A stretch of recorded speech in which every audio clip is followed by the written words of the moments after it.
সকলের প্রতি শ্রদ্ধা ও ভালোবাসা। আশা করি সবাই ভালো আছেন এবং আমিও আপনাদের সাথে ভালো আছি। তো আজকে ২৪ নাম্বার ক্লাস। আজকের ক্লাসের পরে আরেকটা ক্লাস পাবেন। এই যে প্লে লিস্টটা আছে সেটার। ঠিক আছে? আমি ২৫ টা ক্লাসের টার্গেট দিয়েছিলাম। আমি যতগুলা গ্রামার শিখাবো এই ধাপে, সেই গ্রামারগুলা দিয়েই আপনি কোরিয়ানদের সাথে কথা বলতে পারবেন নিঃসন্দেহে খুব ভালোভাবে। ঠিক আছে? তো আপনি যদি ঠিকমতো অধ্যয়ন না করেন তাহলে কিন্তু দায়ী আমি না। দায়ী আপনি। ঠিক আছে? তো ধরেন এখন যদি কোনো কোরিয়ানের সাথে আপনি কথা বলেন, কোরিয়ান কি বলতেছে সেটা মোটামুটি বুঝতে পারতেছেন কিন্তু আপনি বলতে পারতেছেন না। এই যে আপনি আমার ক্লাসগুলা দেখলেন, একা, একা দেখলেন, নোট করছেন কিনা জানি না। যদি নোট করেন তাহলে অসংখ্য ধন্যবাদ। তো আপনি কতদূর আগাইতে পারলেন? পারলেন না। তাই আমি বলব যে কোরিয়ান ভাষা জানে তার সাথে চর্চা করেন। আপনাকে কিছুদিন চর্চা করতে হবে, তা না হলে কিন্তু হবে না সেটা। ঠিক আছে? আপনি যার সাথেই করতে চান, দক্ষ যারা আছে, ঠিক আছে? আপনার পরিচিত কোনো ভাই আছে, হ্যাঁ? বন্ধু আছে, তাদের সাথে আপনি চর্চা করেন। যা শিখছেন সেগুলো নিয়ে চর্চা করেন, অবশ্যই ভালো করবেন। ওকে। তো এখন কথা হলো যে আপনি কিভাবে অধ্যয়ন করবেন?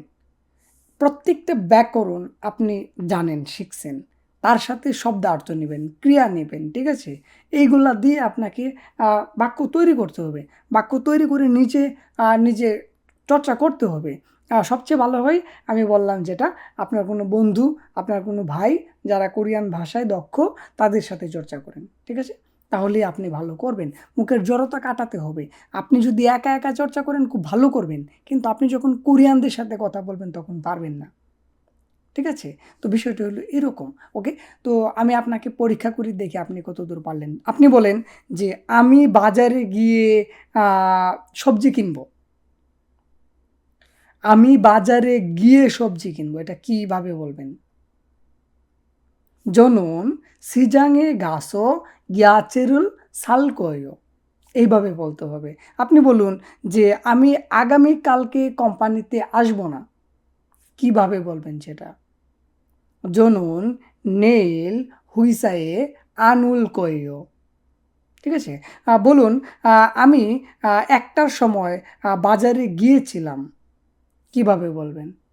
"저는 1 시에 시장에 갔어요."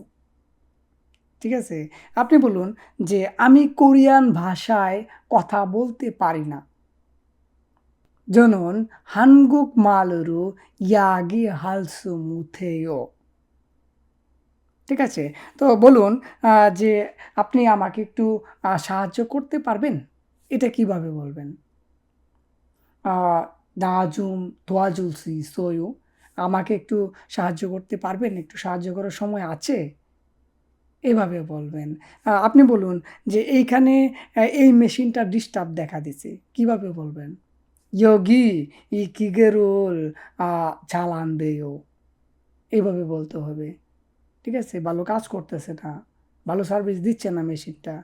তো আপনার কাজের প্রসঙ্গে, জীবন চলার প্রসঙ্গে যা বলা দরকার, যেভাবে কথাগুলো আপনি শিখতে পারবেন, সেইভাবেই মূলত আপনাকে শিখতে হবে। প্রত্যেকটা বাক্য তৈরি করে চর্চা করতে হবে। ঠিক আছে? আপনি আ ধরেন যে কোনো কোরিয়ানদের সাথে আপনি কিছুই বলতে পারেন না। ঠিক আছে? কিছুই বলতে পারেন না। তো আপনি কি করবেন? সহজ, সহজ কথাগুলো আপনি ট্রাই করেন তাদের সাথে। "커피 마셨어요?" "밥 먹었어요?" "집에 언제 가요?" হ্যাঁ? "버스 타고 집에 가요?" "자전거 타고 집에 가요?" "차 타고 집에 가요?" এইভাবে কথা বলেন। তারা উত্তর দিবে সহজ, সহজ। ঠিক আছে? বলেন "점심에 뭐 먹었어요?" সহজগুলা কথা বলেন। বলেন "담배 피워요?" ঠিক আছে? এইভাবে বলেন। ঠিক আছে? আ "물 따라줄까요?" এইভাবে কথা বলেন। "커피 따라줄까요?" এইভাবে কথা বলেন। ঠিক আছে? "오늘 아침밥 드셨어요?" এইভাবে বলেন। সহজ, সহজ কথাগুলা দিয়ে আপনি চর্চা শুরু করেন। কোরিয়ানদের সাথে করেন। সবচেয়ে ভালো হবে। আপনি যদি কোরিয়াতে থাকেন, কোরিয়ানদের সাথে সহজ, সহজ কথাগুলা বইলা শিখেন। দেখবেন যে আপনারে ওরা হেল্প করবে। ঠিক আছে? তো এই হইল কথা বলার মানে কৌশল আরকি। আপনি কিভাবে কোরিয়ানদের সাথে কথা বলবেন। ঠিক আছে? তো আপনাকে চেষ্টাটা করতে হবে ভাই। আপনি যদি কথা না বলেন তাহলে তো হবে না। ঠিক আছে? আপনি দেখেন আমি ইউটিউবে আসছি আপনাদের শিখায়া, যদিও আমি নতুন, আগে আমারে পান নাই। এখন হয়তোবা আপনার আমার কথাগুলা ভালো লাগে। এইজন্য আমার ক্লাসগুলা দেখেন। আমার বোঝানোটা আপনার একটু হলেও উপকারে আসে। সেজন্য আমার ক্লাসগুলো আপনি দেখেন। কিন্তু আমার এই শ্রমটাই তো বৃথা যদি আপনি কোরিয়ানদের সাথে কথা বলতে না পারেন। ঠিক আছে? তো আজকের ক্লাসে মূলত আ এটাই বুঝাতে চাচ্ছি যে এই ধাপটা তো শেষ, আর একটা ক্লাস করে শেষ হয়ে যাবে। আগামীতে আমি একটা কোর্স নেব। ঠিক আছে? তো আমি মাঝে মধ্যে আসবো, ব্যাকরণ শিখাবো। মাঝে মধ্যে না, সবসময় আমার তো কাজেই স্পোকেন নিয়ে কাজ করা। ঠিক আছে? তো আমি সবচেয়ে বেশি যে গুরুত্ব দেব, এতদিন যা ব্যাকরণ শিখেছি তার মধ্য থেকে কথা বলা, এবং কিছু গ্রামার আছে, কঠিন কিছু গ্রামার আছে অ্যাডভান্স লেভেলের, সেগুলা বলব। ঠিক আছে? সহজ ভাষা দিয়ে চর্চা করুন। আপনি বাজারে যান, বাজারে গিয়ে সবজি কিনেন, গিয়ে কথা বলেন সহজ ভাষায়। ব্রোকলি 얼마요? 청양고추 어디 있어요? 마늘 얼마요? 감자 얼마요? 감자 2 কিলো 주세요. 마늘 있어요? 마늘 있으면 좀 주세요. হ্যাঁ? এইভাবে কথা বলেন। 형님 무 얼마요? এইভাবে কথা বলেন। সহজ কথাগুলা বলেন। ঠিক আছে? তাহলে আপনি কথাটা যে কথা বলার যে জড়তা, সেটা কাইটা যাবে। আর যখন জড়তাটা কাইটা যাবে, তখনই আপনি কথা বলতে পারবেন। সবচেয়ে বেশি গুরুত্বপূর্ণ এই জিনিসটা, আপনি যার সাথে কাজ করেন কোরিয়াতে, যার সাথে কাজ করেন তার সাথে বন্ধুত্ব গড়ে তোলেন। ঠিক আছে? কিন্তু বন্ধুত্ব গড়ে তুলতে হলে কি করতে হবে? সহজ কথাগুলা বলতে হবে। 형님 집에 뭐 먹었어요? ভুল হোক বলেন, বইলা দেন। ঠিক আছে?